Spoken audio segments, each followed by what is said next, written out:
দরপত্রের আগেই সাইনবোর্ড ঝুলিয়ে চট্টগ্রামের চাকতাই খালে নতুন মাছ বাজারের ঘাট দখল করে নেবার অভিযোগ উঠেছে দুই বিএনপি নেতার বিরুদ্ধে।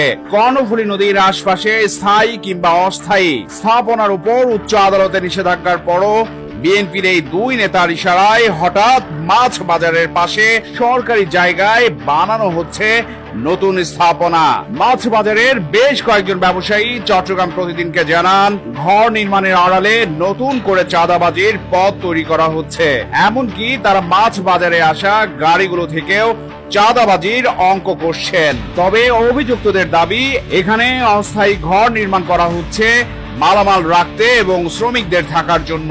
কক্সবাজারে ফ্যামিলি ট্যুর প্যাকেজ ৬৫০০ টাকায় ৩ দিন ২ রাতের একটি স্মরণীয় ভ্রমণ। ২৫ মে রোববার নগরীর চাকতাই খাল নতুন মাছ বাজার এলাকায় গিয়ে চট্টগ্রাম প্রতিদিনের অনুসন্ধানে উঠে আসে অবৈধভাবে ঘর নির্মাণের ভিডিও দৃশ্যটি।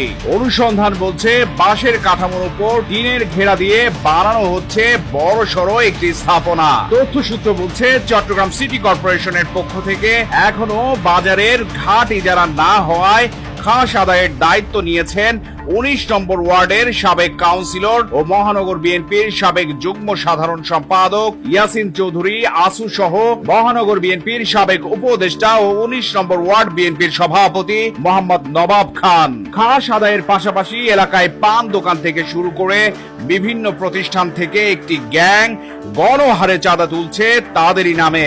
এমন পরিস্থিতিতে আতঙ্কে রয়েছেন মাছ বাজারের সাধারণ ব্যবসায়ীরা। দুই বিএনপি নেতা চট্টগ্রাম সিটি কর্পোরেশনের মেয়র ডাক্তার শাহাদাত হোসেনের অনুসারী। চট্টগ্রাম প্রতিদিনের অনুসন্ধান বলছে, ৫ আগস্টের পর ওই স্থান দখলে নিয়ে গাড়ি পার্কিং ভাড়া আদায় করতে চেয়েছিল একটি অসাধু চক্র। নতুন মাছ বাজারের ব্যবসায়ীদের তোপের মুখে এই পরিকল্পনা শেষমেশ ভেস্তে যায়। এখন ঘাটের মালামাল রাখার নামে আবারও মাছ বাজারের জায়গা দখল করে মাছ পরিবহনের গাড়ি থেকে চাঁদাবাজির নতুন ছক আঁকছেন বিএনপি নেতারা।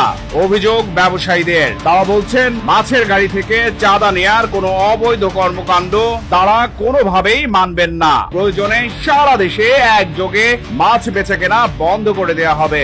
নাম প্রকাশ না করার শর্তে নতুন মাছ বাজারের এক কর্মচারী জানান, এই পুরো বাজার এরিয়াটা আমরা লিজ নিয়েছি চট্টগ্রাম বন্দর থেকে। আমাদের বাজারে মাছ আসলে গাড়িগুলো মাঠে থাকে, এরা ঘাট ডাকছে বলে অবৈধভাবে এই জায়গা দখলে নিচ্ছে। আমরা যাদের থেকে জায়গা নিয়েছি তাদেরকে জানিয়েছিলাম, তারা এসে ঘরটা খুলে ফেলে দিয়েছিল। ওনারা চলে যাওয়ার পর তারা আবার ঘর নির্মাণ করেছে। এটা ঘাট ডাকছে বলে অবৈধভাবে এই জায়গাটা দখল করতেছে। মানে এরা বলতেছে আমরা ঘাট